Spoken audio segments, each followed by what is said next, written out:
শুভ জন্ম অষ্টমী। বহু বছর পর চলে গেছিলাম কচুয়া। তোমরা কে কে এবছর গেছো অবশ্যই কিন্তু কমেন্ট করে জানাবেন। আগে ছোটবেলায় মা বাবার সাথে যেতাম, কিন্তু যবে থেকে বড় হতে শিখলাম তবে থেকে আর সে বছর যাওয়ানি, কিন্তু এবছর আমি গেছিলাম আমার বন্ধুদের সাথে ফার্স্ট টাইম। রাতে রেডি হয়ে বেরিয়ে পড়লাম গঙ্গার উদ্দেশ্যে জল তুলতে গিয়ে তো দেখি আমার বন্ধু আমাকে ঠেলে ফেলেই দিচ্ছিল। আগে বলেও আমি জলে পড়ে যাইনি। এটা হচ্ছে আমাদের গঙ্গার ঘাট, এটা আমাদের কাকিনাড়া গঙ্গার ঘাট। আর এবারে আমরা যাচ্ছি কিন্তু টোটো করে। তোমরা কিসে করে যাচ্ছ অবশ্যই জানাবো। টোটো করে বেরিয়ে পড়লাম হাইওয়ের উদ্দেশ্যে। হাইওয়ে যেতে যেতে এই যে আমার বন্ধু আর আমার দাদা, আর আমরা একা যাচ্ছি, আমাদের সাথে যাচ্ছে আমার দিদিরা বৌদিরা। আমাদের এই কল্যাণী হাইওয়েটা খুবই সুন্দর হয়েছে, কিন্তু এই হাইওয়েটা খুব অ্যাক্সিডেন্ট হয়, তাই যেরকম ভাবে হোক গাড়ি আসতে চালাবে।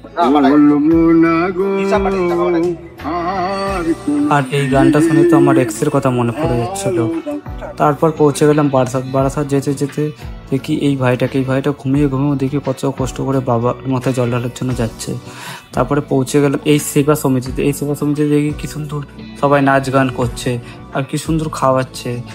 এটা প্রত্যেক বছরই তারা করে আসে, কারোর মানত থাকে। তা আমরাও তো নিয়ে নিলাম এখান থেকে লুচি আলুর দম।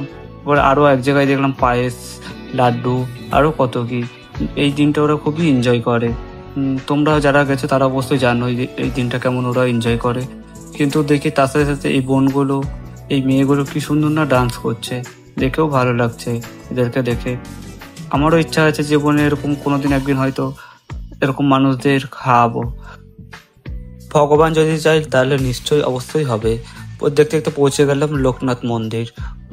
এই হচ্ছে লোকনাথ মন্দিরের গেট। তারপরে নেমে পড়লাম টোটো থেকে নেমে এবার রাস্তা দিয়ে হাঁটছি, কারণ স্নান করতে হবে বলে। আমরা তো প্রথম দিন গেছিলাম, তোমরা কবে গেছিলে অবশ্যই কিন্তু কমেন্ট করে জানাবেন।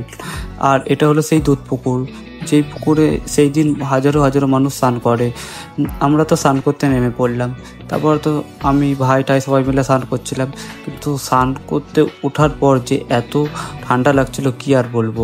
আর এটা হচ্ছে সেই প্রাচীনতম বাবা লোকনাথ মন্দির। তারপরে তো চলে আসলাম বাবার মাথায় জল ঢালতে। এই মন্দিরে কিন্তু ভেতরে ফোন একদম অ্যালাউ নেই, তবু লুকিয়ে আমরা ভিডিও করে নিলাম। তারপরে চলে গেলাম আরতি করতে। আরতি করলাম, তারপরে সবার নামে প্রার্থনা করলাম যাতে মা বাবা ভালো থাকে, সবাই সুস্থ থাকে, হ্যাপি থাকে। আগে যখন ছোট ছিলাম তখন এসব বুঝতাম না, যত বড় হয়েছে তত বুঝতে শিখেছি।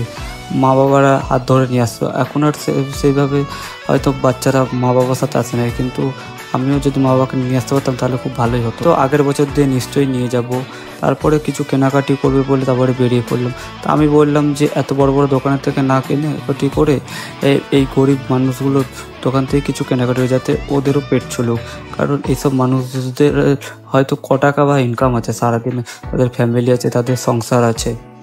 তারপর তো আমার এই শিব ঠাকুরগুলোকে খুবই সুন্দর লাগছিল, কিন্তু এত দাম বলছিল সেটা আর নেওয়া হলো না, কারণ আমার বাড়িতে তো অবশ্যই শিব ঠাকুর আছেই। নিশ্চয়ই একদিন সেই ভিডিও আমি নিশ্চয়ই তোমাদের সাথে শেয়ার করবো। ভিডিওটা ভালো লাগলে লাইক কমেন্ট শেয়ার করো।